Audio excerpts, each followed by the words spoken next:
రాఖీ పండుగపై సందిగ్ధత వద్దు, రేపు ఉదయం నుంచి నిర్భయంగా రక్షాబంధన్ నిర్వహించుకోవచ్చని వరంగల్ భద్రకాళి దేవాలయ ప్రధాన అర్చకుడు శేషు అన్నారు. రక్షాబంధనం వేడుకలపై కొంత సందిగ్ధత చోటు చేసుకుంది.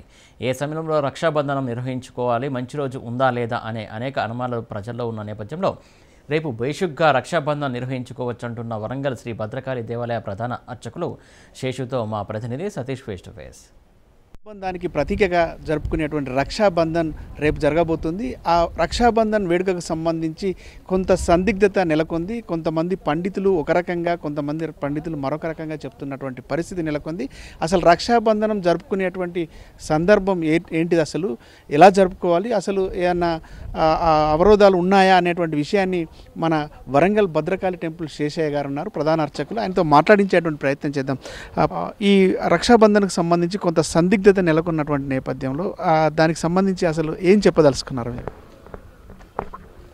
రక్షాబంధనం శ్రావణ పౌర్ణమి నాడు పురోహితుడితో రక్షాబంధనం జరుపుకోవాలి అని భవిష్య పురాణంలో ఉంది.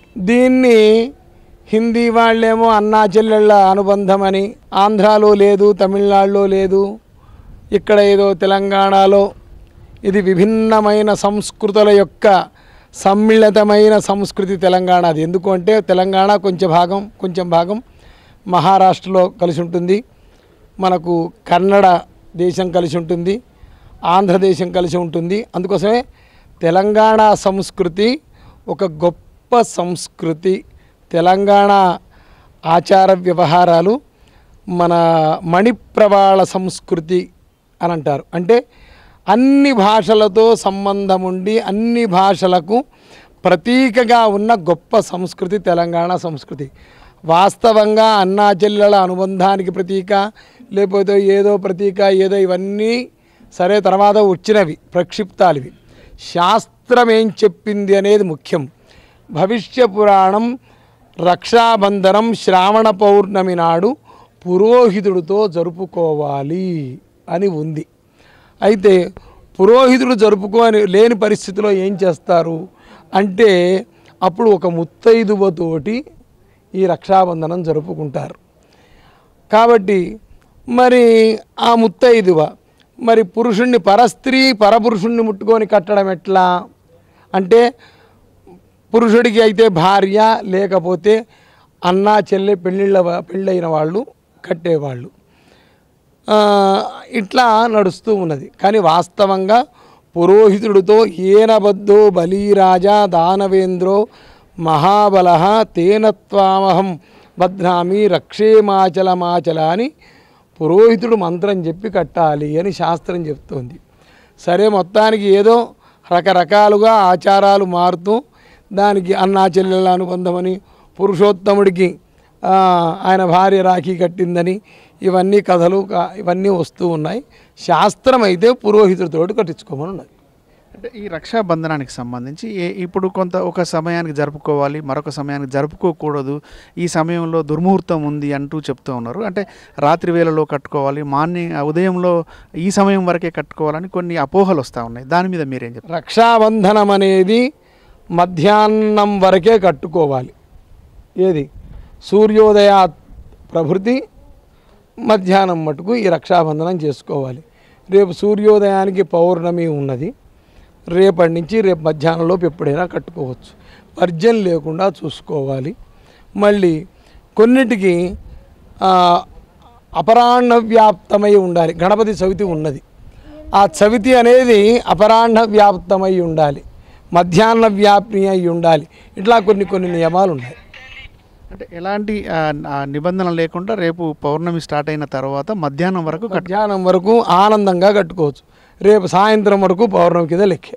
రేపు సాయంత్రం వరకు కూడా ఎటువంటి అరమికలు లేకుండా రక్షాబంధనం చేసుకునేందుకు అవకాశం. కానీ సామాన్యంగా మధ్యాహ్నం పూర్వమే చేస్తారు.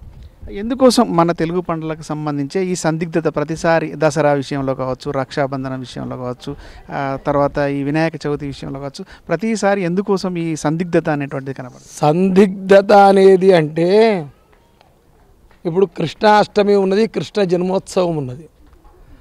అష్టమి రాత్రి వ్యాప్తమై ఉన్నప్పుడే స్మార్తులు కృష్ణాష్టమి జరుపుకుంటారు, రోహిణీ నక్షత్ర ప్రధానంగా వైష్ణవులు జరుపుకుంటారు.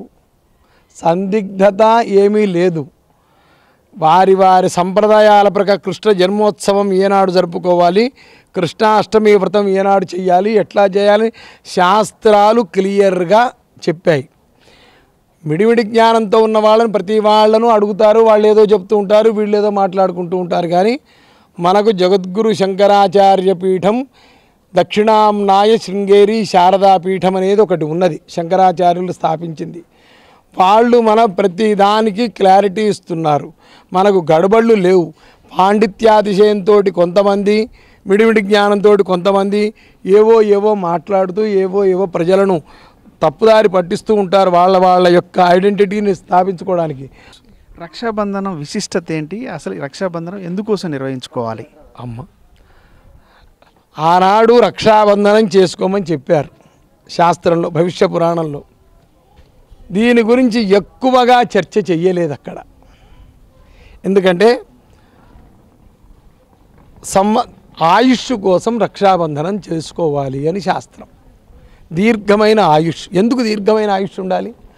ఈశ్వరుడు సృష్టించిన 84 లక్షల జీవరాశులలో ఒక మనుష్యుడు తప్ప ఎవడూ భగవన్నామస్మరణ చేయడు.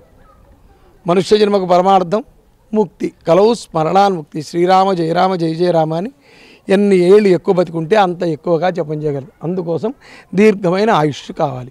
ఈ ఆయుష్ కోసం ఈ రక్షాబంధనం. ఇది పరిస్థితి. మొత్తానికి రక్షాబంధనం అనేటువంటి దానికి రకరకాలైనటువంటి నానుడులు చెప్తా ఉన్నారు. శాస్త్ర ప్రకారంగా చెప్పేటువంటి అంశాలు ఒకటైతే మరొకటి చెప్తా ఉన్నారు. ఎటువంటి సందిగ్ధతకు పోవలసినటువంటి అవసరం లేదు.